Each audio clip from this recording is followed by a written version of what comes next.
I try to present it in a ethical way. Like all the stuff that maybe seem kind of whatever shady-ish that I suggest, I always try to approach it in a win-win way. It's not Yeah.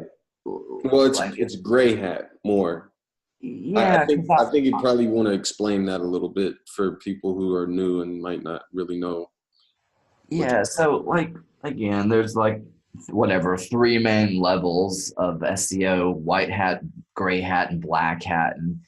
And the way I think pretty much any seasoned SEO will agree that everything is technically black hat because you're basically gaming and manipulating the search engines. That's what we do. Um, Hmm. that's how we engineer, our paychecks and stuff. We rank stuff. Well, how do you do it? Well, you manipulate the search engines. That's how you get ranked. Yeah, I mean, if you but that wait, doesn't mean that it's a malicious manipulation. right, and so I pretty much I don't know. I don't think there is really. Oh, there is white hat. It's just white hat is we all want like faster results and stuff, but my I I guess where I personally draw the line is I always try to put out good content, whether it be a video or a blog post. So I there aside from the mass page sites or whatever, it's it has like whatever the end game is like good. I'm not trying to spam or hurt anybody with the sites and content that I create. And then gray hat, I just see it as more of like, oh, kind of thinking outside the box. Like, oh, this wasn't really designed for this. Well, I'm going to use it this way because I've noticed that when I do, it gives me advantages over here. Right. And like, so just I see the stuff that I teach is, mostly gray hat, and it's mostly just to kind of squeeze as much profit out of, the same traffic that other people might be getting. And they'll probably be shaking their head wondering why is Greg making three times as much as me with the same traffic? It's like, oh, because I'm doing like these other three things or something. Whereas black hat, I'm sure some of the stuff I teach or do is can be considered black hat, but when I think of black hat, I associate it with a very sloppy, lazy way to do marketing because Mm. SEO is pretty much if you're gonna spend any time doing it, it is kind of a long term strategy. So, in my opinion, it's not worth uh, just like doing a lot of churn and burn stuff because I mean, you and I were kind of the same age. When you're 16, it doesn't matter, but like when you get to be whatever mid 20s, 30s, 40s, I just I'm somebody that wants to kind of build in this season of my life. I want to build things that are a little more stable and sustainable. And with the black hat stuff, it's almost like you got to run faster than the law to keep up. Your software's got to be faster. You got to be shadier than the search engine police and stuff. It's kind of like if you're a good enough criminal to stay 10 steps ahead of the law, great. You'll probably never get caught. But most people aren't that smart. Right. I know a couple of people that have had massive success with black hat tactics, but again, they're just doing things a little better than me in that arena, and I never felt comfortable enough to. It just seems like a very churn and burn business Yeah. model, and that Yeah. it's It's just not, a lot it's of like waste. once you go down that path, it's no turning back, kind of. Too Yeah, so like dealing drugs almost. Just, yeah, and oh, I'm really good at this. Oh shit, I'm making a lot of money, and then it's like, wow, you have yeah, 150 plus comments on this thing.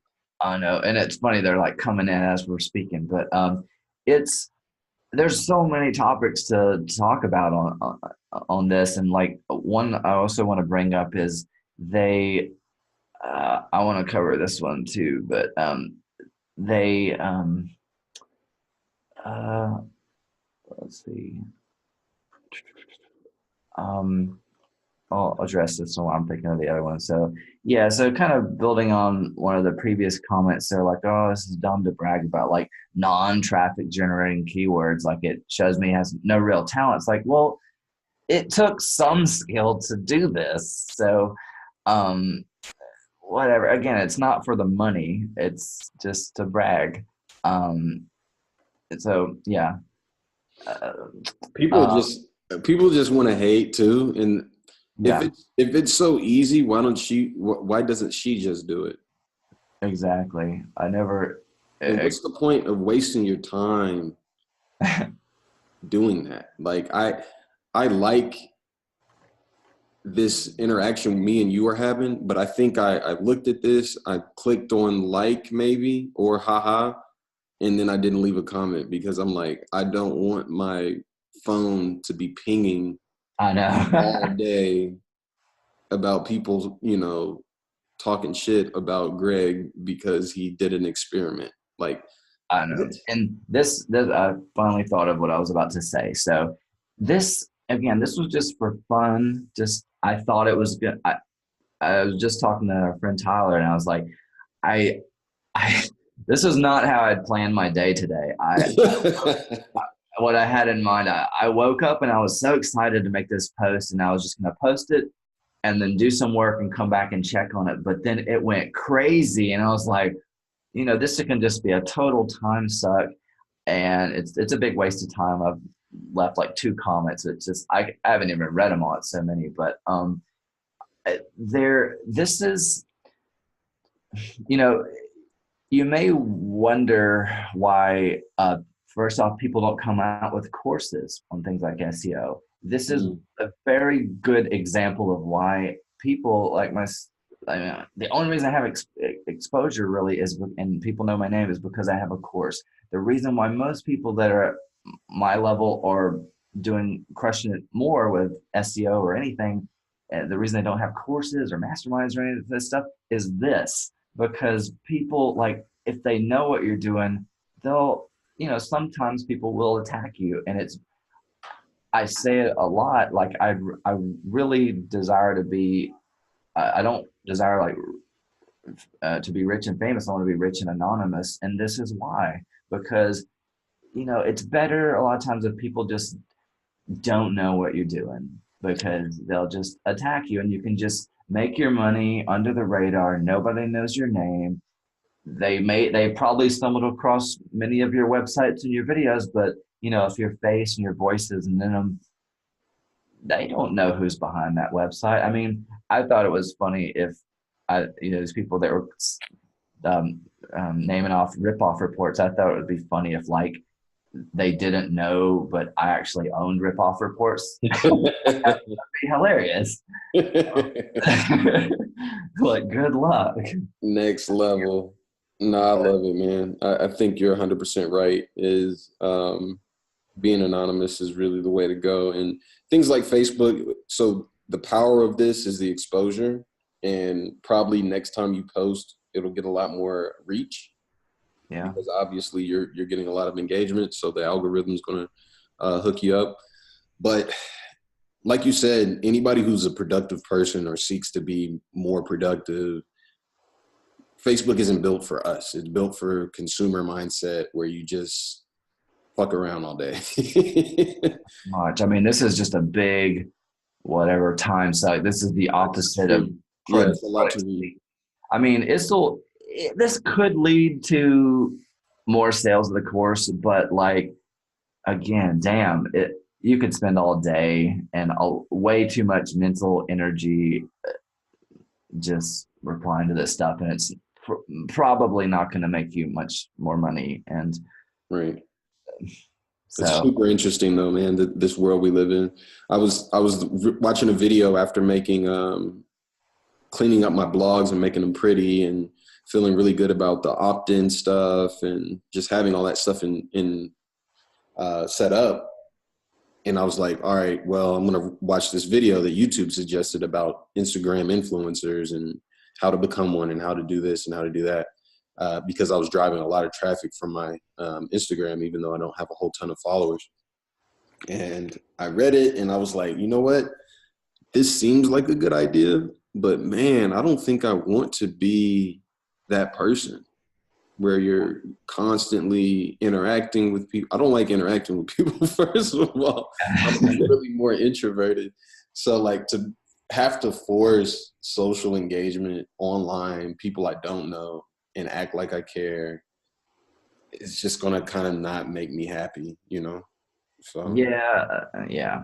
And the thing that gets me, it's like, I kind of want, I'm not super duper witty, but I like to be. So like, if I come up with something clever, I, I would love to reply with that. But sometimes, it doesn't come to me. And so sometimes you can just waste a lot of time thinking of a reply when you could just be making money doing something else. Like, don't worry yeah. about it.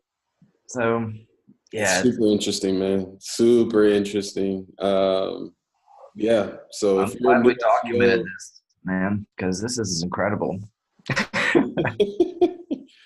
if you're a new SEO and you're trying to figure out if you should spend your time making blog posts, um, what else? Searching for keywords, getting good at that, getting your website to look good. These are the three things that I was focused on early on. Setting up opt-in, setting up lead magnets, setting up email service, all that stuff. Do that. Don't go on social and think that it's going to have a huge impact on your business.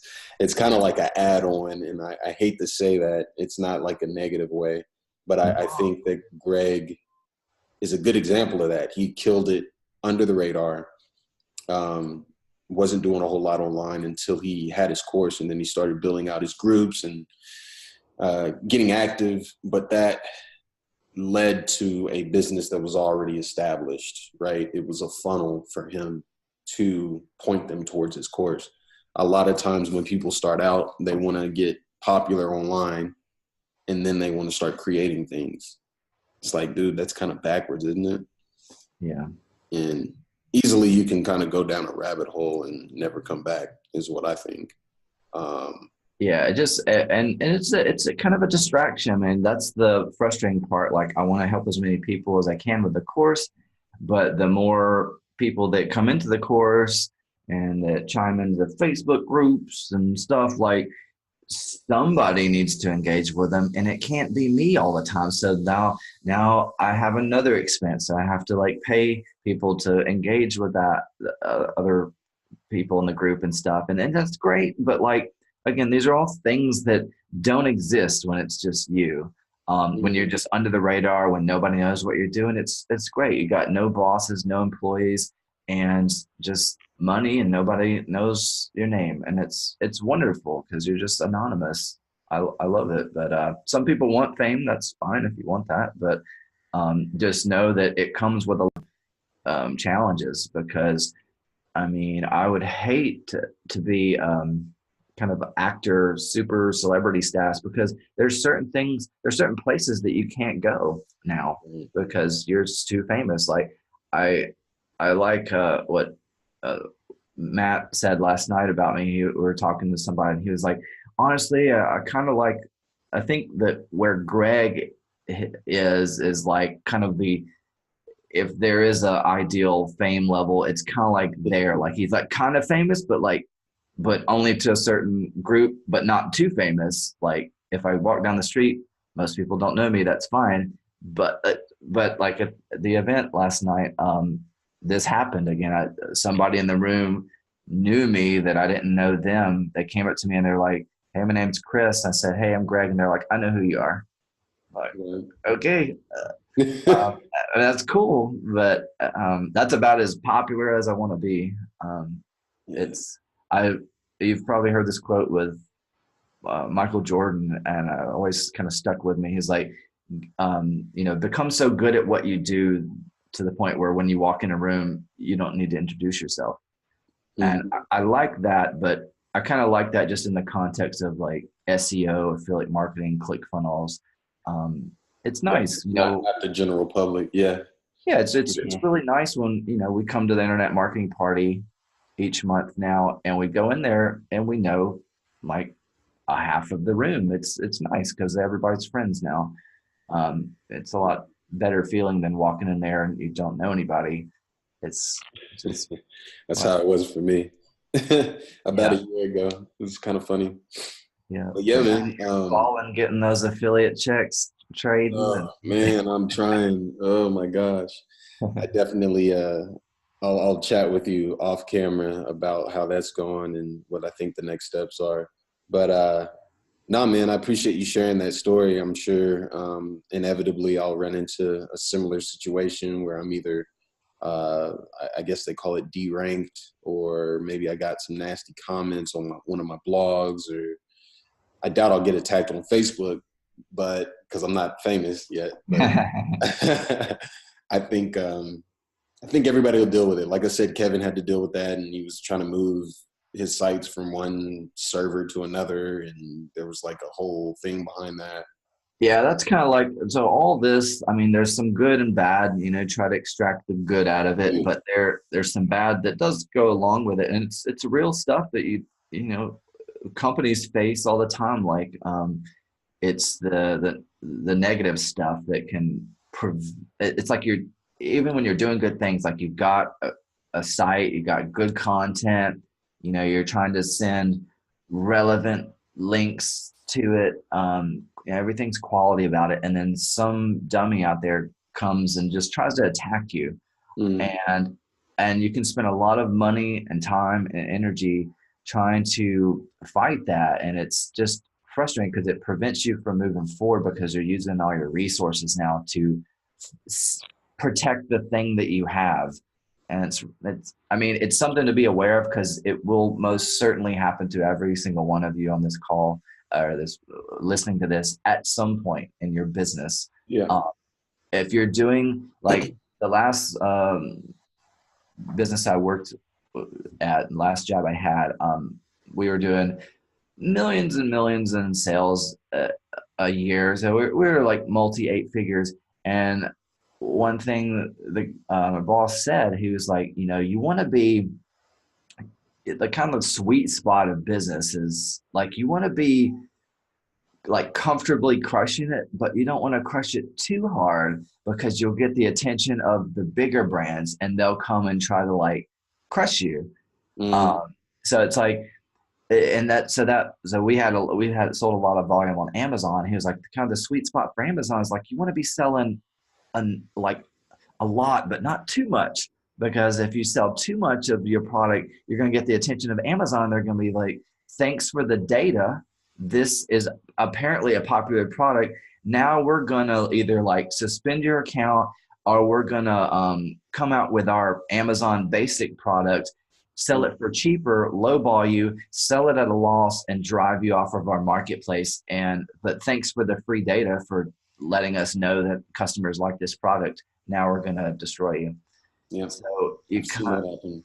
it's like kind of flying under the radar. You just want to almost kind of do good, but not too good, because the other thing that comes along with, you know, businesses like that, and even internet, businesses, information products and stuff, is like just the lawsuits and stuff, which is something that we never think that we're going to get into. But, the guy I used to work for, he was like, yeah, we've been sued 2 times. It's kind of like a rite of passage. It's scary at first. And then once you make it past the first uh, time you're sued, then it's just sort of like, oh, they want to go to battle, that's like better time to lawyer up. And it's Yeah. just this unnecessary expense a lot of times. I mean, sometimes people sue for legitimate reasons, I guess, but a lot of it's just sort of like, if if you're making $1 million a year and that's new money to you, and I'm kind of like the OG, I've been around, I'm like Procter and Gamble, I'm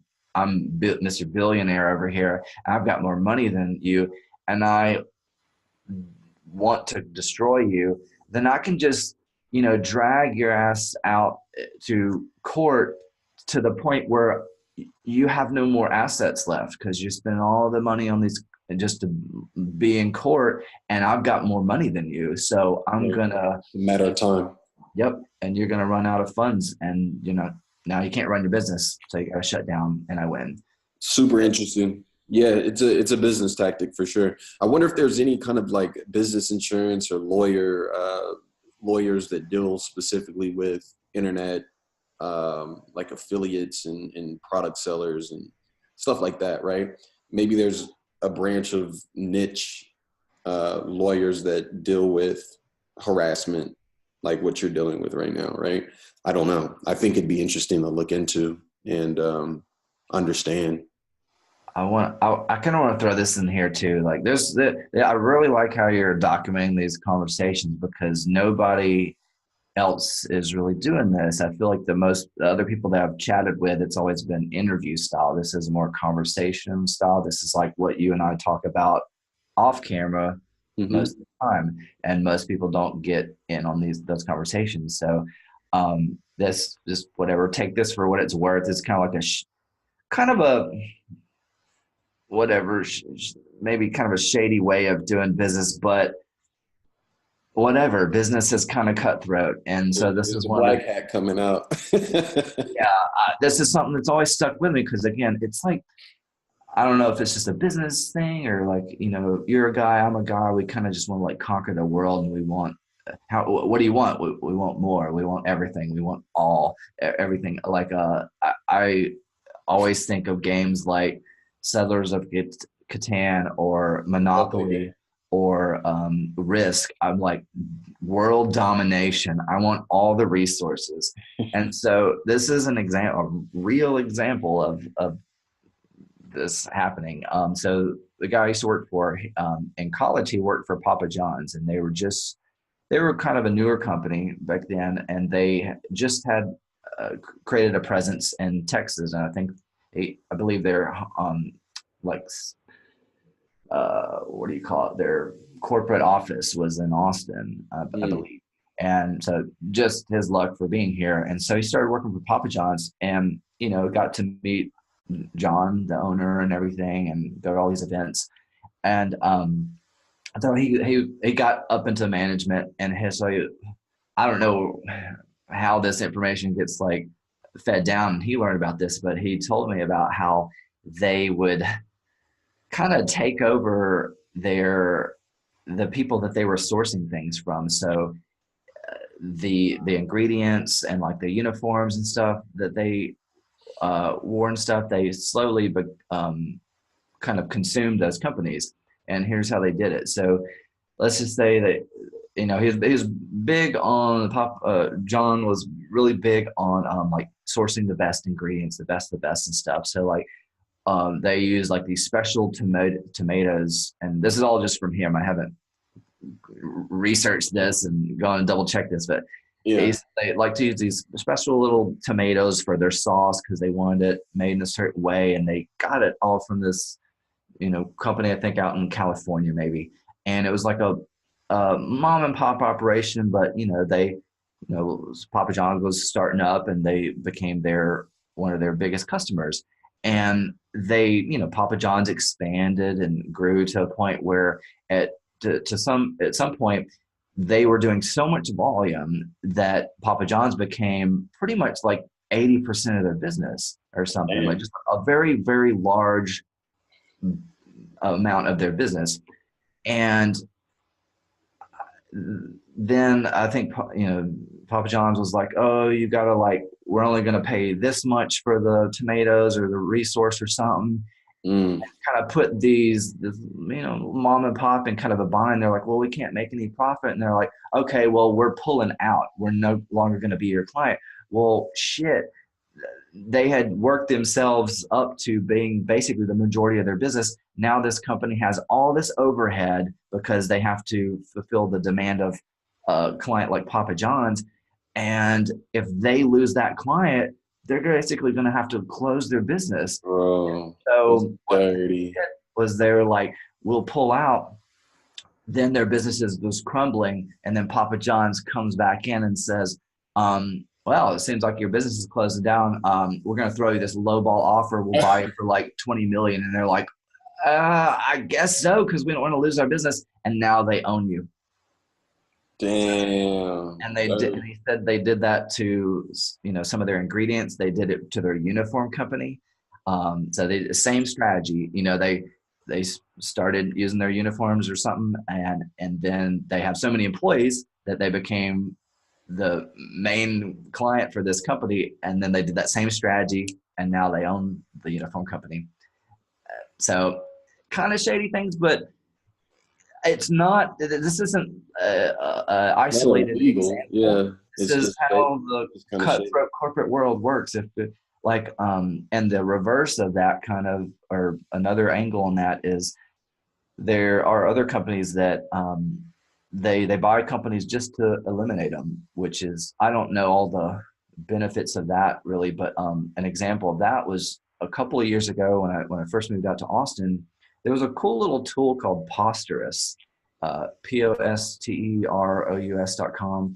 It was a cool little social media syndication tool, so you could Mm. sync it up. It was free. You can sync it up to your blog, and whenever it's kind of like a IFTT, whatever, IFTTT. If Yeah. If this then that. Yeah, so when you publish it to your blog, you could syndicate it to 10 YouTube channels, 10 Twitters, Nice.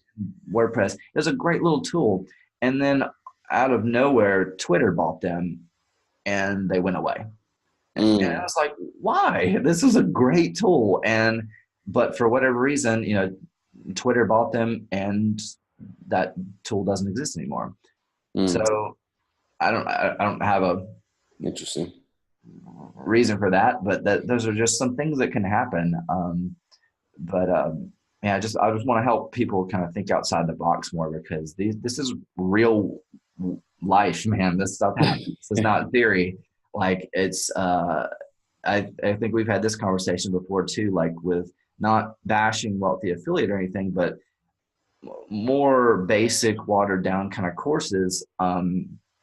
It's great, like they can get some results, but when you are up against people like me and you and some of the people that have gone through my course, you don't stand a chance in like the real world of SEO. You're going to get crushed.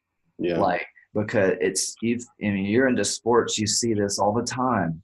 The star basketball player of the high school team, and then they get drafted into the NBA. They skipped college and they suck in the NBA because the NBA is on a different level than your high school basketball team, Mm. or the people, same thing with college. They're crushing it on a collegiate level. And then they move into NFL. Whatever happened to that guy? He was awesome, like the star quarterback, and all of a sudden he sucks. Yeah. And he had a 2-year career or something. Like Yeah. it's Johnny Manziel. yeah. Poor So guy. No, I think it's interesting, man. It's like there's levels to it, and I'm definitely pressing on this level of breaking through. Now that I've made a couple $100, I made some more sales on my sites, but there's like this switch that you can flip where you really know why you made money and you can yeah. duplicate it. And so that's kind of where I'm at, and what I kind of wanted to throw out there for you. I bought Thrive themes and I started taking the Thrive University stuff, and it's extra dope. I'm super happy to have paid $200 for that. Yeah, their stuff is super quality. Like they Yeah, really take care of their customers. They have excellent customer support. So they're one of the handful of like internet marketing tools that do it right. Like it's a fair price, quality product, quality support. I didn't even know they had that at university. That's kind of a bonus yeah. now. So yeah, But it's making me look at everything differently. Like I went ahead and bought ConvertKit, and because it integrates directly, and I know that you used it or promoted it, so I went ahead and did all that. And I think that finding a way to really like push that to the forefront of most people's minds whenever they're becoming an affiliate is important. Like, get the tools and use them and get used to them. Because now that I have these tools, I'm pissed at myself because I'm like, dude, I should have bought these 4 months ago when I first started, because then it would have been that much easier for me to integrate everything and be thinking on a level of, okay, now that I have all this front end set up, it's time to create a super dope lead magnet that allows me to then step away from that and focus on super dope email content. Mm-hmm. There's all these different pieces, right? I think at the beginning of the journey, of any journey that you start out, for me, it was trading, for you, SEO. Now mine's SEO as well. But like when you first start something, it's like a big ass puzzle. You dump it on the table and Yeah. you're just looking at all the pieces. But the problem when you're bootstrapping and trying to be cheap is it's like taking half of the pieces and knocking them off the fucking table. And now you're wondering why, whenever you turn over the puzzle and you're putting the puzzle together, you're missing part of the puzzle, bro. And Yeah. because you're trying to be fucking cheap. That's a good analogy, man. Yeah, man, I heard this great quote the other day. It's like the the thing that you most need or something is in the places that you're not looking or something like that. And so like how that equates to what you're saying, it relates is yeah, when I first got started, I was spending so much time and effort looking for the most best ultimate free autoresponder. And it's like, and then here's the whatever funny thing about it, because you're kicking yourself when you find out that to get started with an autoresponder, it's going to cost you about $30 a month. It's like $1 a day, because you don't start out with a list of 100,000. You start with a list of 0. So you got to build it. And and spend all that time and effort trying to find the free stuff, and then you'll go buy, $57 products that are garbage when you could just spend $30 on the autoresponder, and it's gonna make you money, especially if you're getting the leads from like SEO, because those are people looking for you. I have a list of less than 1,000 people on my autoresponder right now, and it makes me minimum $100, hundreds of dollars a month. But if I actually send them stuff, more like thousands. And again, my overhead is $29. So if you can't sell, have a positive ROI on 1,000 people and you're paying $29 a month, like, man, Well, let me, to be clear, at the beginning, you're going to bleed a little bit, right? Because I have 0 people in my list, right?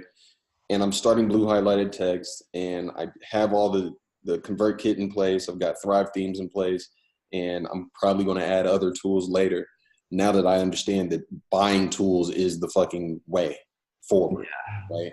It's knowledge combined with tools. It's not just knowledge alone. It's not just tools alone. It's both of them in concert, figuring it out, right? And that frustrating. I was so hard-headed about that. I was so hard-headed about that. It's been 2 years that I've been playing around online and trying to find my little niche. And this whole time, I had a guy tell me to understand, like, building a list and just do one thing. And what I do, I went out and did 3 things and never really intentionally went to build a list. Instead, I wanted to go build a drop shipping store. And I'm like, man, I should have definitely just listened to that. Because when you're building a niche and when you're building this affiliate stuff, if anybody out there wants to start a Shopify store, a drop shipping store, instead become an affiliate, learn the niche, learn what you're selling, learn about it, and then go take the experiment to the next level by having your own store, having your own products, doing that. But the first step of the journey, in my opinion, should be SEO, understanding how search engines work, blogging, so making content, original content, and understanding how keywords work, understanding how to position other people's sales page for you, right? If I'm an affiliate for a good product, that product has a badass sales page that they've put tons of time and energy into in order to get it to where it converts somewhat well, because they're in business. So obviously it converts somewhat. You're using their asset for your benefit. Yeah. Okay. Now, if you want to go to the next level, start making your own products, your own service, your own store But guess what? You're going to have to learn how to use sales pages. You're going to have to learn how to email market. You're going to have to learn all these nuances, all this shit that you don't know that you don't know yet. Yeah. You could have just discovered it through affiliate marketing. And that's why I'm so passionate about this stuff, because it's the truest, realest starting point for someone who's new to this stuff, I think. Yeah, it all comes back to the same skills. So the people that hate on SEO, they're like, "Oh, SEO is slow. It's dumb. I'm going to go do paid traffic." Okay, fine. Well, paid traffic, you need a budget. Oh, and you're also going to need to be really good at copywriting. So those are skills that you're going to have to learn. You don't just get born with those. Come into the world knowing how to convert people.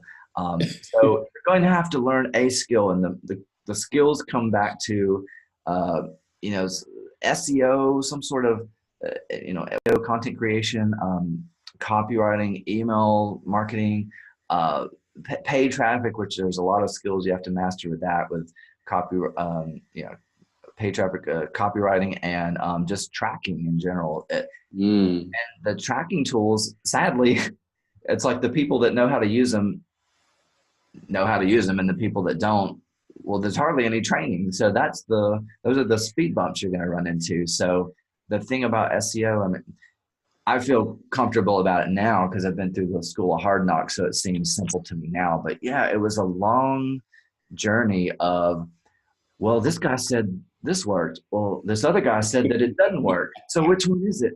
And it Man, this is so much like whatever you training, do, bro. it really just comes down to experiment. You got to experiment yourself. Because what I teach people, I teach them because of my results with that. And I was just talking to someone the other day, and I said, for everything that I teach, there's probably somebody out there that says everything that I teach doesn't work because Right, that's been their experience. right. But they're both right. And so I was chatting with Henry last night. I don't know if you know, I forget his last name, but makes a lot of money, tons of money, paid traffic and stuff. And I was trying to get to the the core of like how he thinks, because that's really the kind of like evergreen part of his business. It's not the traffic source, because traffic sources change, and it's his ability to think outside the box. And he was like, yeah, I said, do you have any kind of training, or like if I paid you, is there any kind of like mentoring or course like where I can kind of learn what you know? And he was like, not really. I don't really have a group of close people that are on my level that are doing specifically what I do at the volume that I do, just millions a month. And he said, I just sort of like test a lot of stuff and think outside the box and think like maybe this tool can be used in this way, and then I'll find little loopholes and just exploit them while they last, and then I'll figure out another one. Like And black it's hatting almost. yeah, it's just, I was like, so basically just a lot of trial and error. And he was like, yeah, there's a lot of trial and error, and then you find what works, because you at some point, like I had a success with SEO years ago, but I was just doing so little of it that the results were kind of sporadic. Mm. So I wasn't making enough YouTube videos at the time to make consistent income, because I thought like, whatever, 10 videos, 100 videos, surely they'll get found and I make sales. But and I made some sales, but when I started to whatever, just make more content, really, all of a sudden more money started coming in. Well, Mm. wow, that's interesting how that Funny how that works. works, right? Yeah, it's like, and same way with paid traffic. Well, even if you suck at paid traffic or your product sucks, it's kind of what I teach with the mass page stuff. The more people you're in front of, the more money you're going to make. It doesn't matter. You can have a terrible offer, but you will probably make some money because, Eventually, yeah. yeah, you can put whatever poor offer in front of a million people, and a couple of people are going to bite. So And it's it's so real. a little bit of a volume game too. I wanted to jump in real quick and say something. One of the things that really hit me on, I watch these Thrive videos. I watch any kind of educational video, usually right around the time it is to go to sleep, right? So most of the time I work throughout the day. I need to read more, but I feel guilty when I do during the day because I'm like, well, I should be working, right? Mhm. And so at night, it's usually my wind down time, and I'll throw on a couple YouTube videos about SEO or about Thrive themes now, Thrive University. And one of the first videos I watched on that, he mentioned he's a big fan of the rapid implementation method. So I Mhm. came up with this idea of complete then tweak was my philosophy 2 years ago.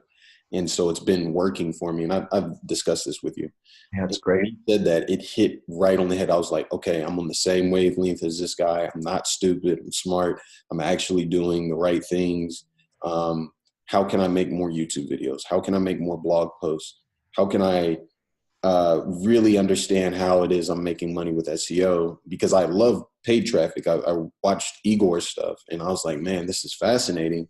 But that led me to another epiphany. And it was the problem with amateurs, myself included, when you start anything, even if you go hard on it and you think that you've got the perfect solution, your version of perfect is that of an amateur's. So it really sucks. So you're way better off, instead of trying to seek perfect from a mind that's new to the space, of just implementing.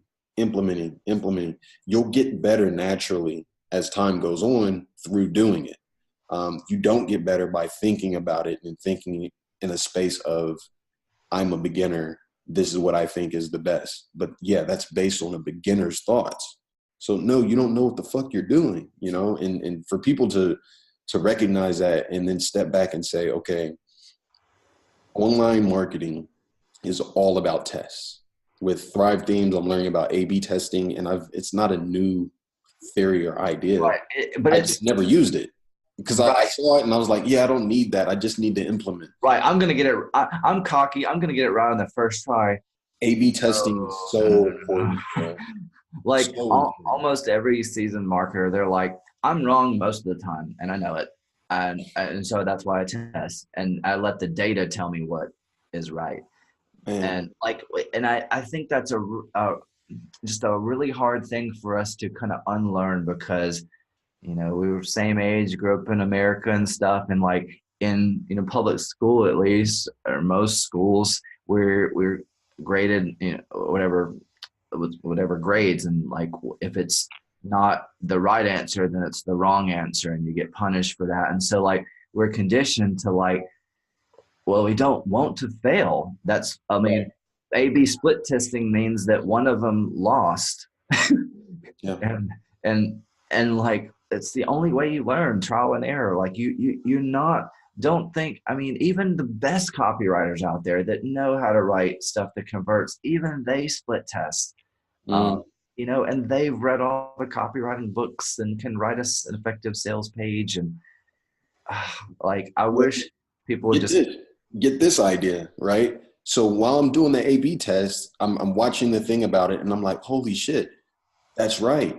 So basically, your first idea can morph into something that you didn't even choose. That's based on the data. That's based on what other people are telling you they want. The actual consumer, which by the way is who matters, not you or your thoughts, right? I'm just here to serve them.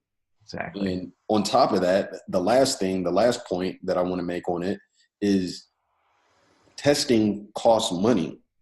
But when you're new and you're cheap, you don't run tests enough on different things. So when I say tests on different things, I mean different softwares, different plugins, different Shopify versus WordPress versus Squarespace versus this versus that. Like there's a million different variables. And I think that's where people get lost in the sauce. They say, oh, I saw this about drop shipping on Amazon. That's what I'm doing. I'm just drop shipping on Amazon. That's it. I'm not thinking of anything else. There's no other alternative. This guy's making that much money. That's what he does. That's what I'm doing. I'm going to hire him as a coach. As soon as I hire him, money's coming into my bank account. I took a course called 10K in 90 days. Hmm. Most spammy sounding course ever, but my dumbass Does it took it. work? Fuck no. My dumbass took it and thought that I was going to like fast track myself into, internet money. I learned a lot, and then I continue to learn, and thank God I'm a curious type of person to where I can go and dig in and, oh shit, I didn't know I could do that.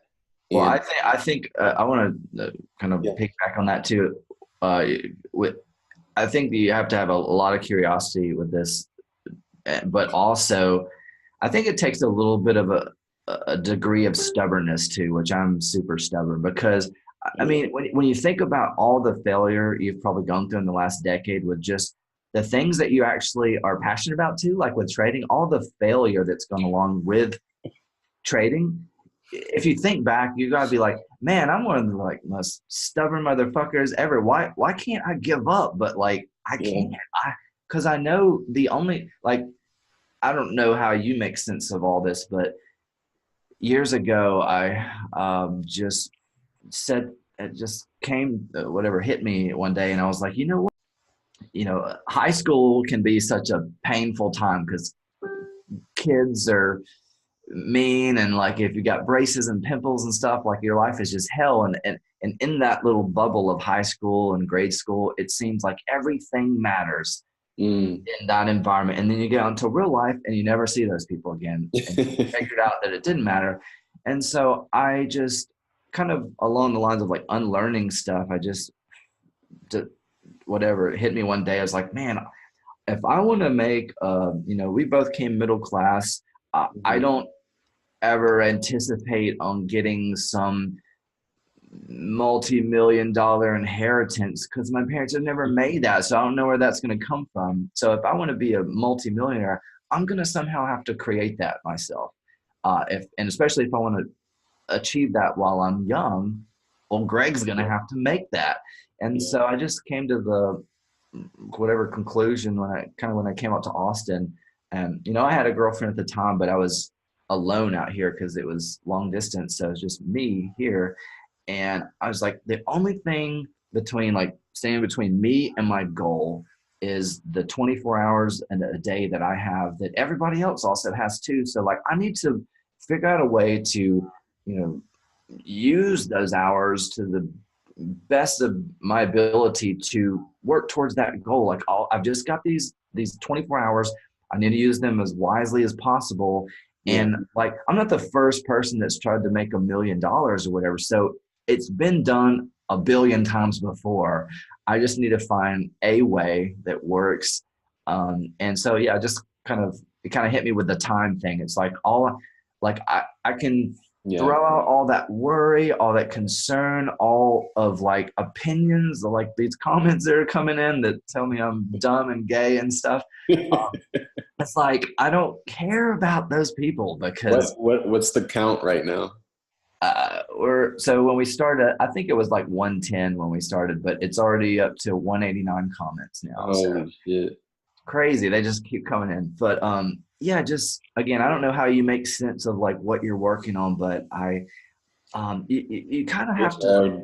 It's hard sometimes. It's just for me, I thank God. I really do. I thank God that I found something I was passionate about and that fit my personality. I would do this stuff if it didn't make money. Clearly. Yeah. Clearly I am, right? But I'm genuinely curious about it. It's a big puzzle. It's a big game for me. Just fine. I mean, I'm not, I'm kind of like half on like the follow your heart kind of advice, but like, if you like puzzles and games and gaming and stuff, then if that's what makes you happy, well, man, if you can find a way to monetize that, right. you it's like you never work a day in your life. It's the greatest feel in the world. Like I'm not trying to be a dick or whatever, but like a lot of times when whatever I meet a girl for the first time, they'll be like, "What do you do for a living?" And like I don't it's little this, little that, but like every day is just the best day of my life, unless I'm sick or whatever. But if I'm happy and healthy or whatever, I'm happy. It's sun's shining today. I've got friends. I've got money in the bank.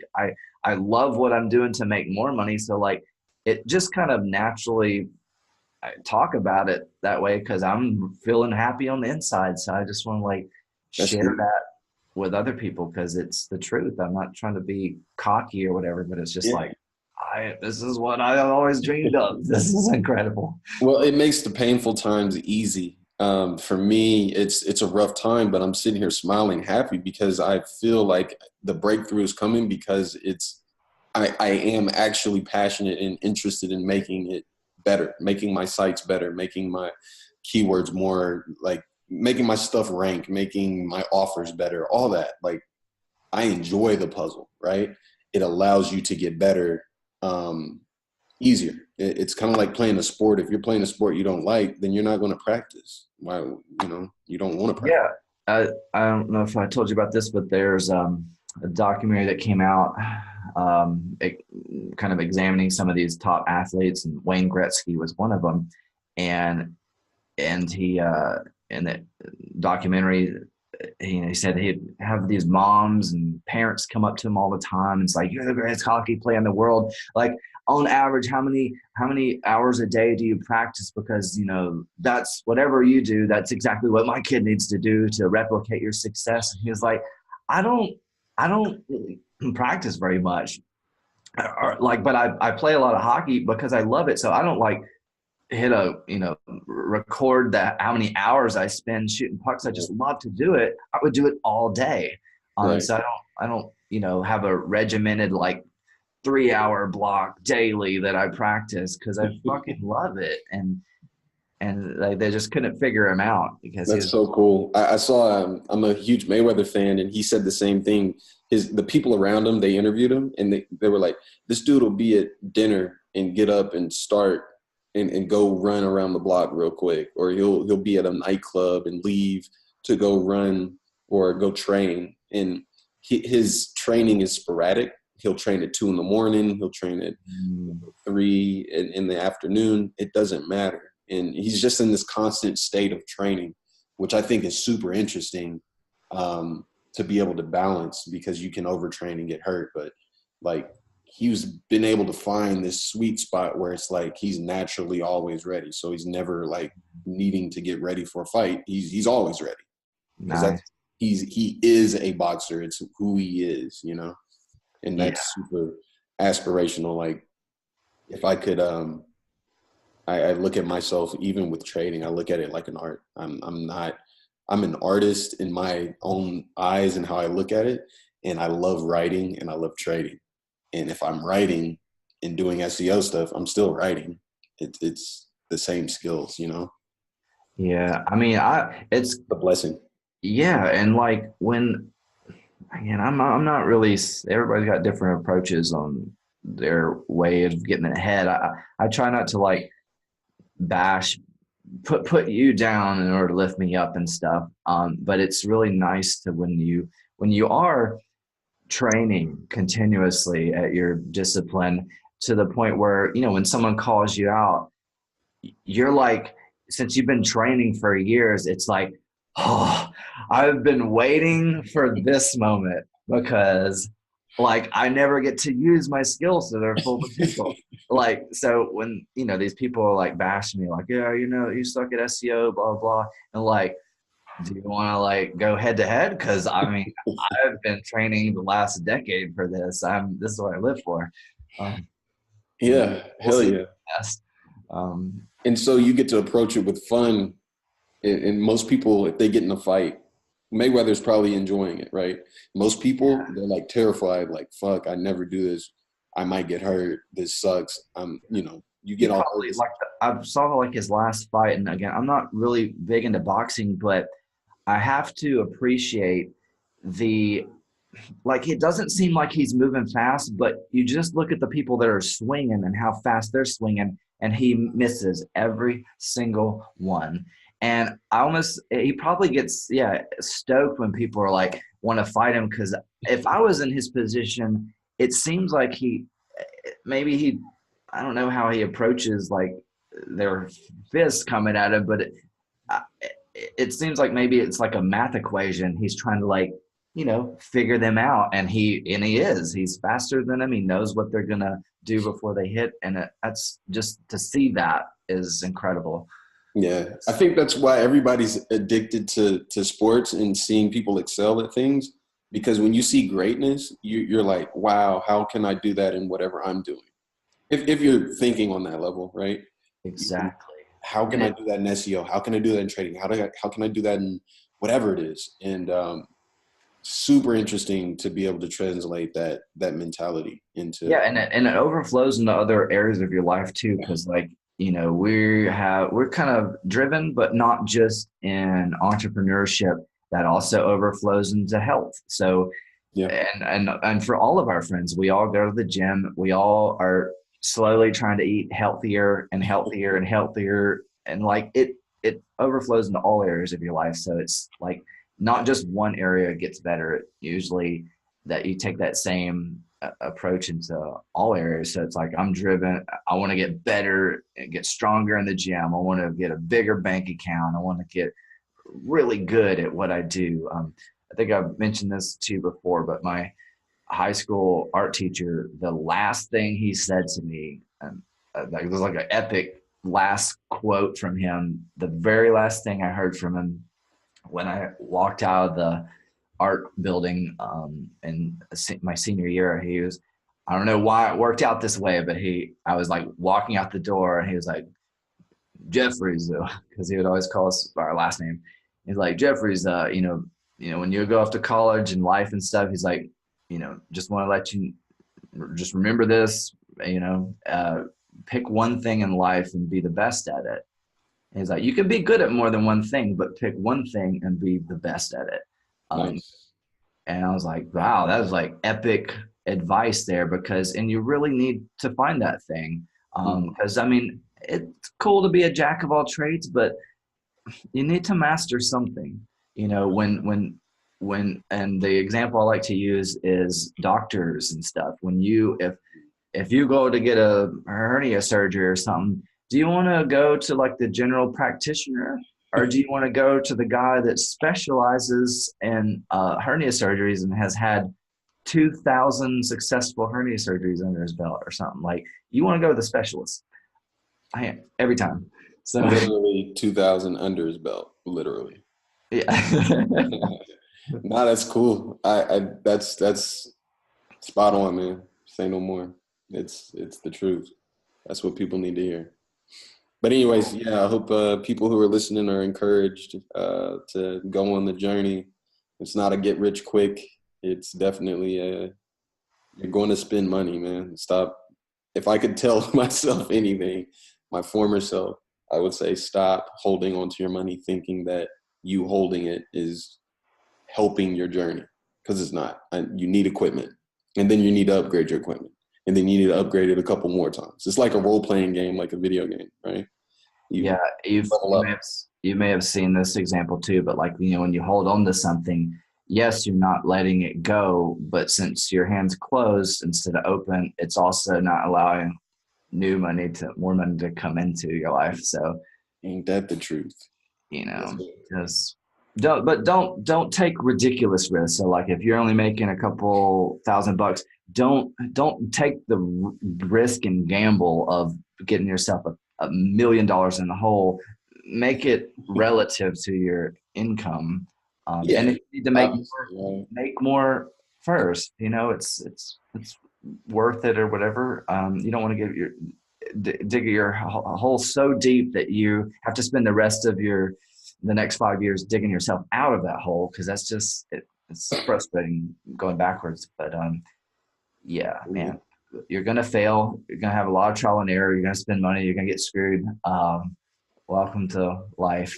And I used to get kind of frustrated by that. But like, for instance, like 2 days ago, this I bought this course. It was like $300, and within 5 minutes, I was like, I just wasted my money. Like, Mm, it took me that quick, and as much as I want to refund it, it's not really worth the effort. Like, I made more than that the same day with affiliate commission, so I was like, whatever.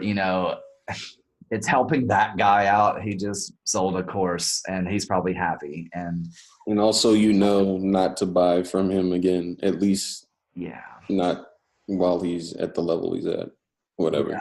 I want, and on that note, I want to like kind of encourage people, like once you find something that works, you know, kind of trust your gut, and always, stay curious and always be open-minded to learn new things. But when you've already got something that is working and you know that you know enough, spend the majority of your time now working, putting in the effort to scale that up. You don't need another software, another course, another anything.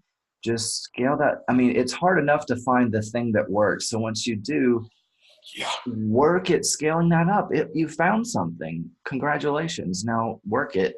Put in the effort you need to scale, because that's what's gonna get you there. Like, I mean, God, it's so much like mental energy trying to hop from thing to thing, and you can't juggle it all anyway.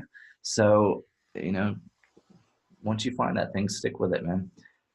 Cool. And yeah, so Appreciate that, man. All right. Well, y'all will catch us on the next one. We'll be doing it again pretty soon here. We'll check back in with you, Greg, to try to see how many comments you hit and what the outcome is. But yeah, thanks for doing it again, man. yeah, this is awesome. Yeah. Peace.